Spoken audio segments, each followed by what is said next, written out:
Job లేక ఇబ్బంది పడుతున్నారా? అయితే మెడికల్ కోడింగ్ మీకు మంచి ఆప్షన్. వెంటనే కాల్ చేసి కోర్సులో జాయిన్ అవ్వండి. అమ్మ నమస్తే. నమస్తే. అమ్మ ఇప్పుడు అంతా స్వార్థపు మనుషులే. ఏ రిలేషన్ లో అయినా స్వార్థమే కనిపిస్తుంది. కరెక్టే. ఎక్కడ నిస్వార్థమైన ప్రేమ అనేది ఎక్కడ కనిపించదు. అది లవర్స్ విషయంలో ముఖ్యంగా చూసుకుంటే పాపం చాలా మంది మేము మోసపోయాం అంటారు. నిజంగా ఎందుకు మోసపోతారు? ఇద్దరు ప్రేమించుకున్నప్పుడు ఒక పర్సన్ కి నువ్వు ప్రతి అవసరం నువ్వు తీరుస్తున్నావు అంటే, ఆడు ప్రతి అవసరం అమ్మాయి కానీ అబ్బాయి కానీ అవసరం పొందుతున్నాడు అంటే అక్కడ స్వార్థమే కదా. అంతే కదా మరి. ఒకరివి షేర్ చేసుకుంటూ ఒకరికొకరు అండగా ప్రతిదీ సపోర్ట్ చేసుకుంటూ ఉంటే నిజంగా వాళ్ళు హ్యాపీగానే ఉంటారు కదమ్మా. అప్పుడు ఇలా ఈ మోసాలు ఇలాంటివి ఏమి ఉండవు కదా. అసలు ప్రేమలో ఏముండాలి? అది నిస్వార్థమైన ప్రేమలో ఏముండాలి, ఎలా ఉండాలి? ప్రేమలో ఏముండాలంటే రాధ గారు, స్వార్థం లేనిదే ప్రేమ కదా. మీరు అంటే ఒక అబ్బాయి కానీ అమ్మాయి కానీ ఒకరిని ప్రేమిస్తున్నారు అంటే నా స్వార్థం ఏమి ఉండకూడదు. ప్రేమ అంటే ఏదైనా సరే ఇష్టం కదా. ఇష్టాన్నే ప్రేమ అంటారు, ప్రేమనే ఇష్టం అంటారు. సో ప్రేమ ఇష్టము అంటే ఏంటంటే మీరంటే నాకు చాలా ఇష్టం కదా. చాలా ఇష్టం అన్నప్పుడు ఏం చేయాలంటే, నేను బాధపడ్డా కూడా మీరు సంతోషంగా ఉంటే నాకు కావాల్సింది అదే ప్రేమ, అదే నాకు కావాల్సింది అదే. కాబట్టి మీరు సంతోషంగా ఉండడం అనేదే నా నిస్వార్థమైన ప్రేమ. నేను బాధపడచ్చు, ఒకవేళ నేను నష్టపోవచ్చు, అయినా కూడా నేను ఎవరినైతే కోరుకుంటున్నానో వాళ్ళు సంతోషంగా ఉన్నారు అంటే అదే ప్రేమ. ప్రేమలో మరి ముఖ్యంగా ఏముండాలంటే రాజుగారు, నమ్మకం అనేది ఉండాలి. ఈ నమ్మకం అనేది చాలా ఇంపార్టెంట్. చాలా మంది ప్రేమించుకొని ఎందుకు విడిపోతున్నారంటే ఒకరి మీద ఒకరికి నమ్మకం లేకపోవడము, మూడో వ్యక్తి ప్రమేయమై ఉండడం కూడా. అంటే ఎవరైనా సరే ఇద్దరు ప్రేమించుకున్న అబ్బాయి అమ్మాయి కానీ భార్యాభర్తలు కానీ విడిపోవడానికి ముఖ్య కారణం ఏంటంటే మీరు ఒకరినొకరు నమ్మకపోవడం. మూడో అంటే ఎవరో వ్యక్తి తన స్వార్థంతో కొంతమంది మీ మీద లేనిపోని చెప్పడం, ఆమె మీద అతని మీద చెప్పడంతో మీరు విడిపోతున్నారు.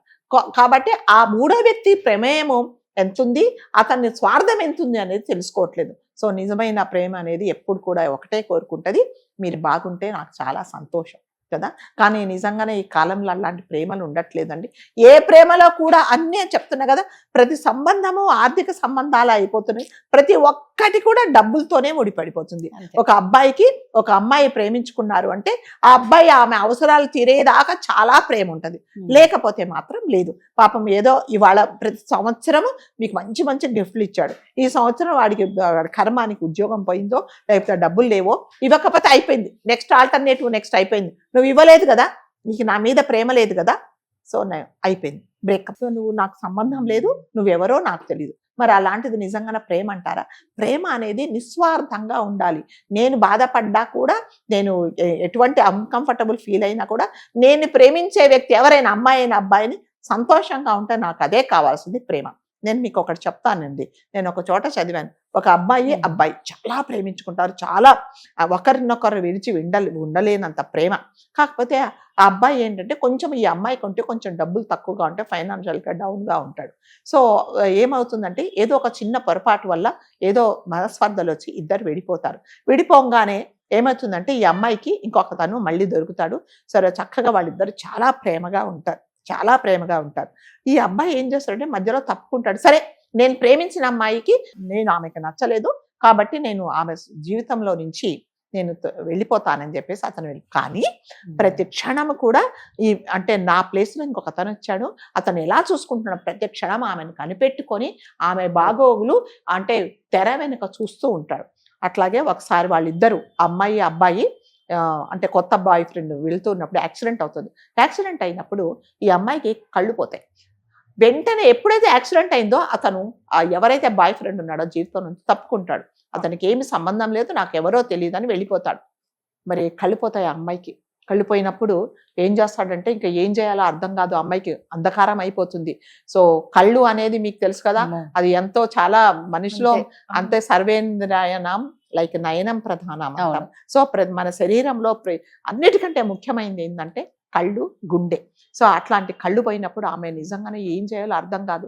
సో నిస్సహాయ స్థితిలో ఉన్నప్పుడు వాళ్ళు చెప్తారు అనమాట, ఐ హాస్పిటల్కి వెళ్తే ఎవరైనా డొనేట్ చేస్తే తప్ప ఇది మీకు కళ్ళు రావు అని చెప్తాడు.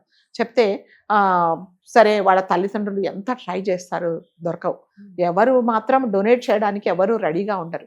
అప్పుడు ఈ బాయ్ ఫ్రెండ్ ఎవరున్నాడో అంటే ఎల్లకాలము ప్రతి క్షణం ఆమెను కనిపెట్టుకొని ఉంటాడు కాబట్టి వెళ్ళి 2 కళ్ళు దానం చేస్తాడు. చేస్తే ఆమెకు కళ్ళు పెడతాడు. కళ్ళు పెట్టంగానే మళ్ళీ ఈమెకు కళ్ళు చూపు రాగానే ఎవరైతే తప్పుకున్నాడో ఆ బాయ్ ఫ్రెండ్ వస్తాడు. సో ఇద్దరు కలిసి పెళ్లి చేసుకుంటారు. పెళ్లి చేసుకున్న తర్వాత అసలు యాక్చువల్గా ఈ 3వ బాయ్ ఫ్రెండ్ ఈ అబ్బాయికి తెలిసిన వాడే అనమాట. సో అతన్ని కూడా రా నేను పెళ్లి చేసుకుంటా, కాకపోతే ఈమె అని ఇతనికి తెలియదు. సరే పెళ్లి మండపంలో అతను వచ్చి కూర్చుంటాడు. ఎవరో నాకు కళ్ళు దానం చేసిన వాళ్ళు ఎవరో, నేను వాళ్ళని చూడాలని ఉంది అని చెప్తాడు. అంటే ఎవరో నీ ఫ్రెండ్ అన్నావు కదా, ఏంటి నల్ల కళ్ళద్దాలు పెట్టుకుని ఆ మూలకు కూర్చున్నాడు, పెళ్ళైనా చూడడా, అంత ఫోజా, కళ్ళద్దాలు కనీసం పెళ్లి మండపంలో కూడా తీయడా అని చెప్తాడు. చెప్తే నీకు కళ్ళు ఇచ్చింది అతనే అని చెప్తాడు. తీరా చూస్తే అతను ఎవరు అనుకున్నారు, ఈమె ఫ్రెండ్ అనమాట. సో అది కదా స్వార్థం లేని ప్రేమ అంటే ఏంటి.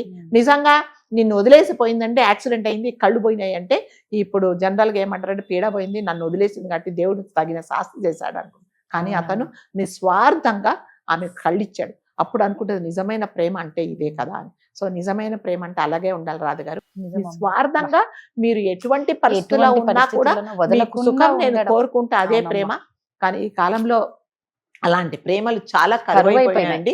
సో ఇద్దరిలో ఒక అబ్బాయి చాలా ప్రేమగా ఉంటే అమ్మాయి అంత నిజాయితీగా ఉండట్లేదు.